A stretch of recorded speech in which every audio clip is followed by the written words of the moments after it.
शंकर सुमन केसरी नंदन पवन पुत्र हनुमान। पावन चरित तुम्हार प्रहर्षित राम प्रसाद बखान। कथा में रुचि लेने वाले प्रिय भक्तों, आज मैं आप लोगों को लंकापुर में राम शिविर में लिए चलता हूँ। रावण की मृत्यु के पश्चात रामादल में हर्षो उल्लास है। मरे हुए वानर भी जीवित हो गए हैं, तो फिर क्यों न आनंद मनाया जाए। राम लक्ष्मण सीता अयोध्या जाने की तैयारी में है। पुष्पक विमान भी आ गया। अब पुष्पक विमान आ गया है तो चढ़ना तो है।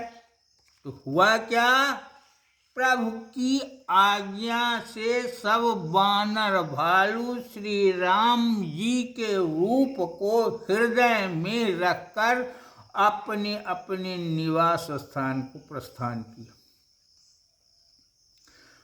पुष्पक विमान में सीता जी को चढ़ाया। राम लक्ष्मण भी चढ़े। इस पर कपिपति जाओ मान हनुमाना, नील विभीषण नल बलवाना, अपर जूथ पति तरेउ न टारे, कही न सकहीं कछु ललकी निहारे। अतिशय प्रीति देखी रघुराई,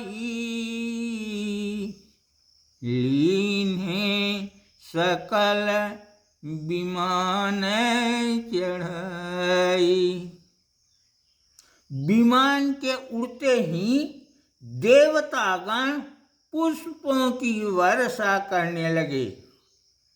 विमान जब किष्किंधा से आगे बढ़ा तब हनुमान जी हाथ जोड़कर प्रभु से बोले, थोड़ी दूर निवास करहीं, इत मातु हमारी, जो प्रभु आयस होई, करऊं तिन दरस सुखारी। श्री राम जी ने कहा, हनुमान, माता जी के दर्शन तुम अकेले ही करना चाहते हो। ऐसी महान विभूति का दर्शन मुझे नहीं कराओगे। यह सुनकर हनुमान जी लज्जित हो गए। इतने पर ही विमान अंजना मैया के निवास स्थान में पहुंच गया। हनुमान जी विमान से उतरकर मैया के चरणों में शीश नवाए। आगे बढ़ी हनुमान परउ चरणन मह जाई, सुतहि अंक भरी मातु हरसि हिय गोद बिठाई। इतने में ही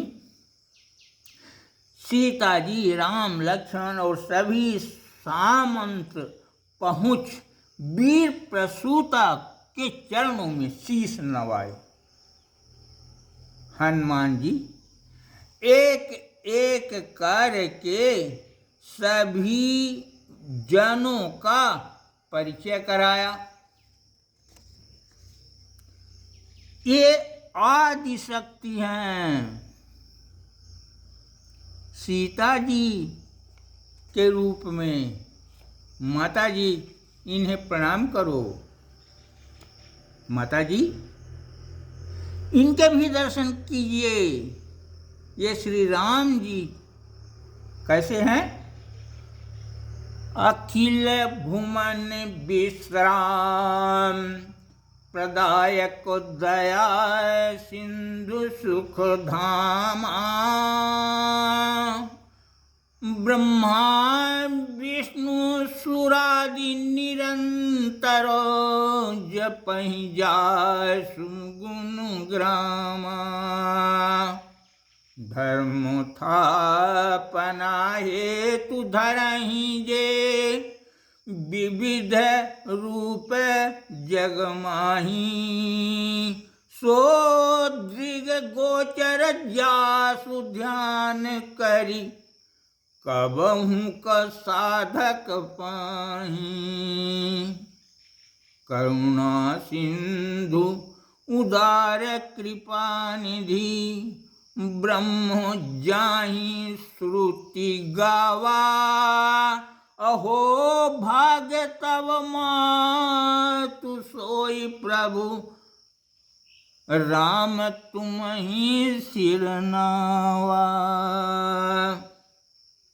अहो भाग्य माता जी तुम्हारी कि पुरुषोत्तम राम तुम्हें प्रणाम किए हैं।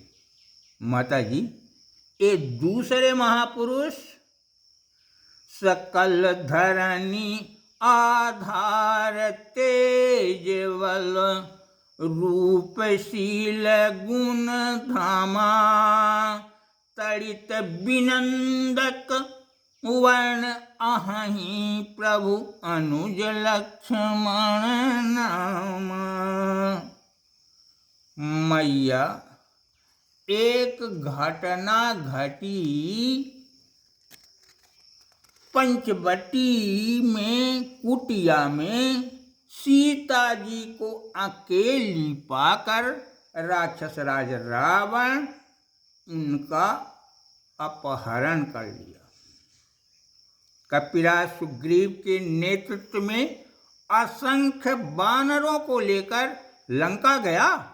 रावण को सैनिकों सहित मार कर आ रहा हूं। हनुमान जी के वचन सुनकर अंजना मैया क्रोध में भड़क उठी। अरे हन, तूने मेरे दूध को लजाया है।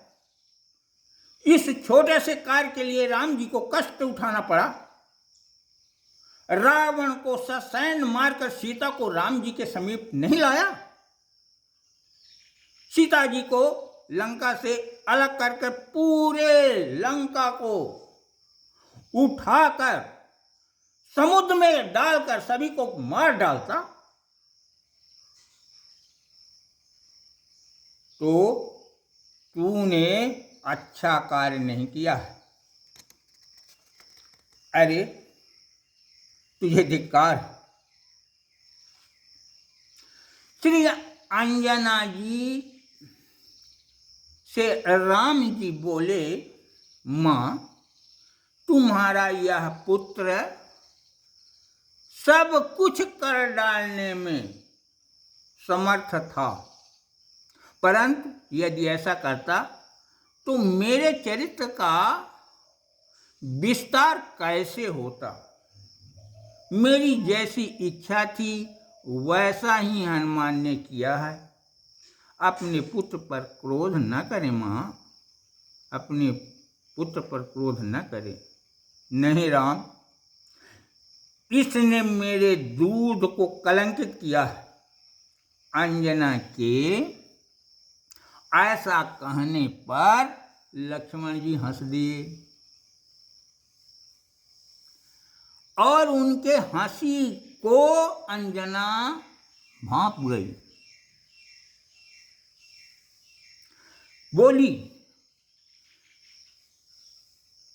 बोली उठी अस लक्ष्मण कहाँ पै महासंदेह जनाई। देखहु दूध प्रभाव होई भ्रम भंजन तब सुकुमारा। अस कही छाणिसि शैल शिखर महा उरजी दाबी पैधारा।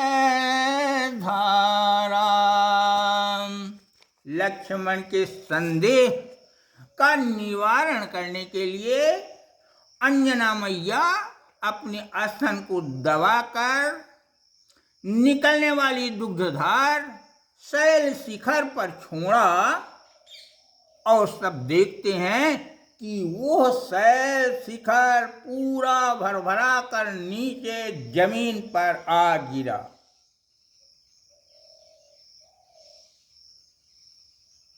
शेरनी के दूध से शेर ही पलता है, दूध का महाप्रभाव है और दूध के प्रभाव से ही हनुमान जी इतने शक्तिशाली हैं।